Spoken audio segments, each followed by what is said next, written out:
What's up, Wrestle Scope Nation? You're not going to believe what just went down. Paul Heyman, the so-called wise man, the advocate, the manipulator, just pulled off the most disgusting act of betrayal we've seen in years. And Roman Reigns, he might just have the last laugh. Buckle up, because this story is about to get wild.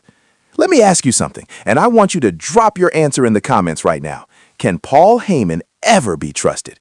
Because after what he just did to Solo Sikoa and the Bloodline 2.0, I'm convinced this man would sell out his own mother for a championship opportunity.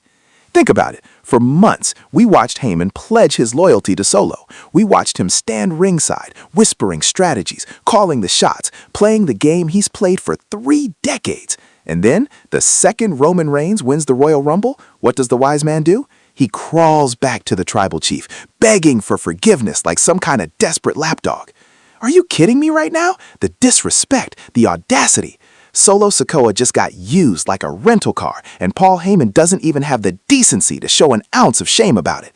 This isn't just business, this is personal. This is a man showing the entire world that loyalty means nothing in his vocabulary. Comment below right now, Team Solo or Team Roman, because this divide is about to tear the WWE Universe apart. Let's rewind and break down how we got to this absolutely insane moment, because context is everything. When Roman Reigns disappeared from our screens after losing the undisputed WWE Championship, the Bloodline was left in shambles. No tribal chief, no wise man, just chaos. And who stepped up? Solo Sikoa. The street champion of the island took control, rebuilt the Bloodline from the ground up, and honestly, he did a phenomenal job. But here's where it gets interesting.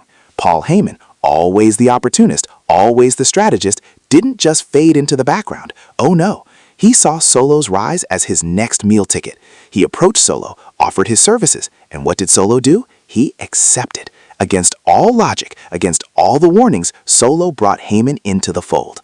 Now, some of you in the comments were screaming at your screens when this happened. You knew Heyman couldn't be trusted. You knew this snake had an agenda. And guess what? You were absolutely right.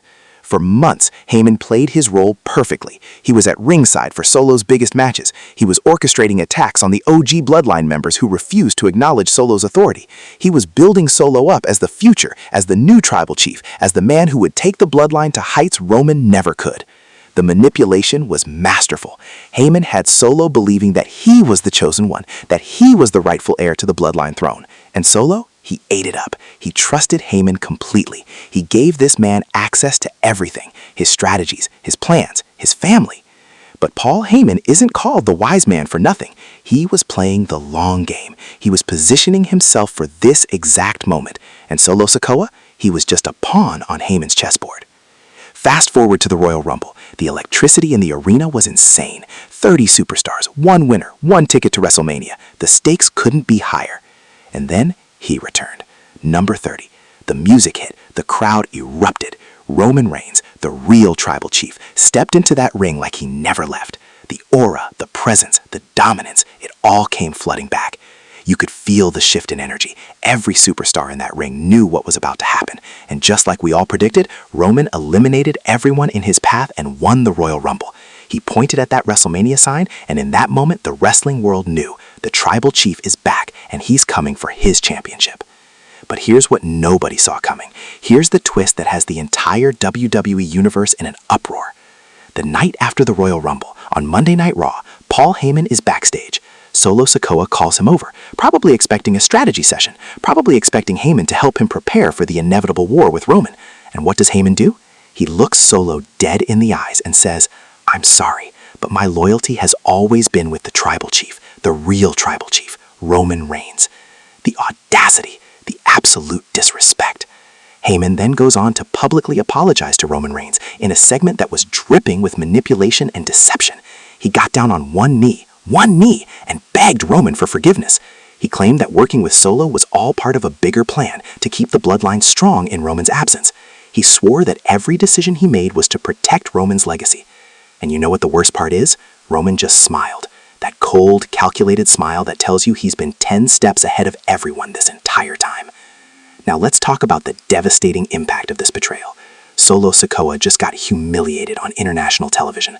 The man who rebuilt the Bloodline, who carried the family name when everyone else abandoned it, who trusted Paul Heyman, he just got thrown away like garbage. Think about what this does to Solo's credibility. He's supposed to be this fierce, intelligent leader, but he got played by the oldest trick in the book. He trusted a man whose entire career is built on betrayal and manipulation. How is Solo Sikoa supposed to recover from this? How is he supposed to look his Bloodline members and be like, "Follow me"? The answer? He can't. Not with serious redemption.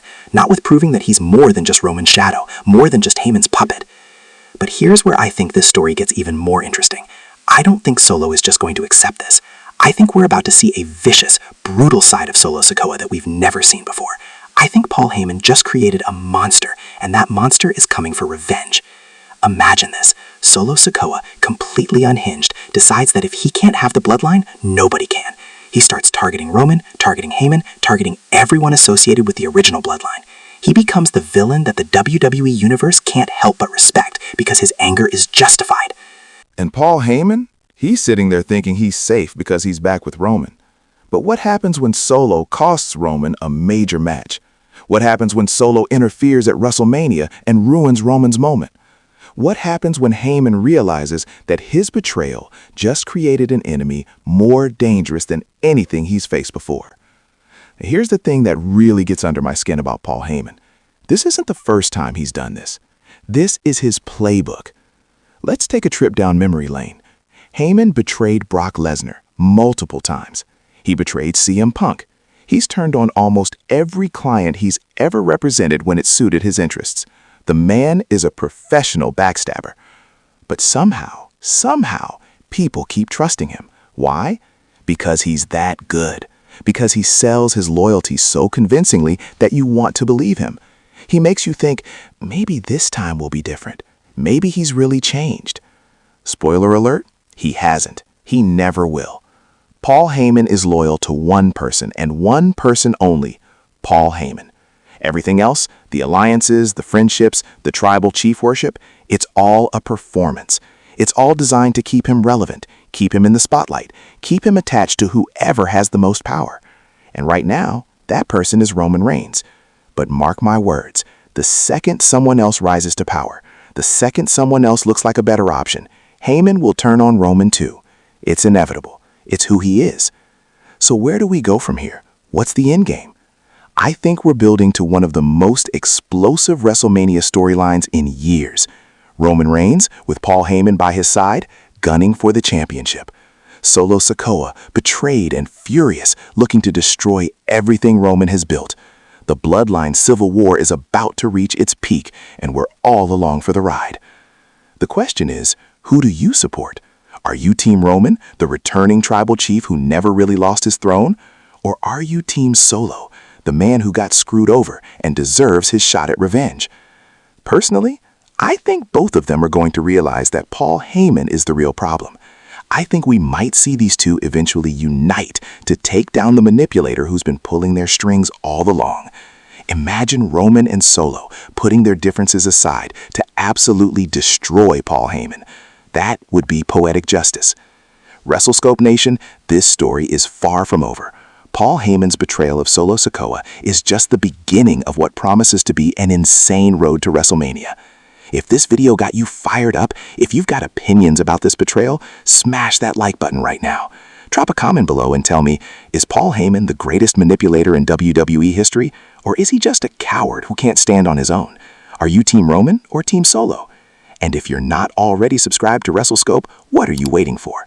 Hit that subscribe button and ring the notification bell so you never miss our breakdowns of the biggest wrestling stories on the planet. This is Wrestle Scope, and I'll catch you in the next one.